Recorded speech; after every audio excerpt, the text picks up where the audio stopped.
Genesis chapter 47. So Joseph took 5 of his brothers and went to the king. He said, "My father and my brothers have come to Canaan with their flocks, their herds and all that they own. They are now in the region of Goshen." He then presented his brothers to the king. The king asked them, "What is your occupation?" "We are shepherds, sir, just as our ancestors were," they answered. "We have come to live in this country, because in the land of Canaan the famine is so severe that there is no pasture for our flocks. Please give us permission to live in the region of Goshen." The king said to Joseph, "Now that your father and your brothers have arrived, the land of Egypt is theirs. Let them settle in the region of Goshen, the best part of the land. And if there are any capable men among them, put them in charge of my livestock." Then Joseph brought his father Jacob and presented him to the king. Jacob gave the king his blessing, and the king asked him, "How old are you?" Jacob answered, "My life of wandering has lasted 130 years. Those years have been few and difficult, unlike the long years of my ancestors in their wanderings." Jacob gave the king a farewell blessing and left.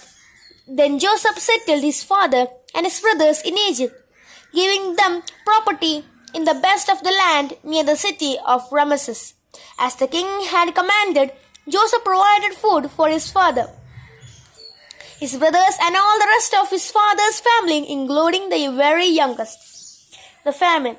The famine was so severe that there was no food anywhere, and the people of Egypt and Canaan became weak and with hunger. As they bought corn, Joseph collected all the money and took it to palace. When all the money in Egypt and Canaan was spent, the Egyptians came to Joseph and said, "Give us food. Don't let us die. Do something. Our money is all gone." Joseph answered, "Bring your livestock. I will give you food in exchange for it if your money is all gone." So they brought their livestock to Joseph, and he gave them food in exchange for their horses, sheep, goats, cattle, and donkeys. That year he supplied them with food in exchange for all their livestock. The following year they came to him and said, "We will not hide the fact from you, sir, that our money is all gone and our livestock belongs to you. There is nothing left to give you except our bodies and our lands. Don't let us die. Do something. Don't let our field be deserted by us and our land in exchange for food. We will be the king's slaves, and he will own our land. Give us corn to keep us alive and seed to sow in our fields." Joseph brought all the land in Egypt for the king. Every Egyptian was forced to sell his land because the famine was so severe, and all the land became the king's property. Joseph made slaves of the people from one end of Egypt to the other. The only land he did not buy was the land that belonged to the priests. They did not have to sell their lands because the king gave them an allowance to live on. Joseph said to the people, "You see, I have now brought you and your land for the king. Here is seed for you to sow in your fields. At the time of harvest, you must give a fifth to the king. You can use the rest of seed and for food for yourself and your families." They answered, "You have saved our lives. You have been good to us, sir, and we will be the king's slaves." So Joseph made it a law for the land of Egypt that a fifth of the harvest should belong to the king.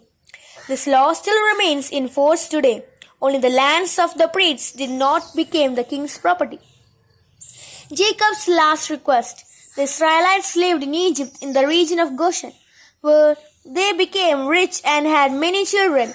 Jacob lived in Egypt for 17 years, until he was 147 years old. When the time drew near for him to die, he called for his son Joseph and said to him, Place your hand between my thighs and make a solemn vow that you will not bury me in Egypt. I want to be buried where my fathers are. Carry me out of Egypt and bury me where they are buried. Joseph answered, I will do as you say. Jacob said, Make a vow that you will. Joseph made the vow, and Jacob gave thanks there on his bed.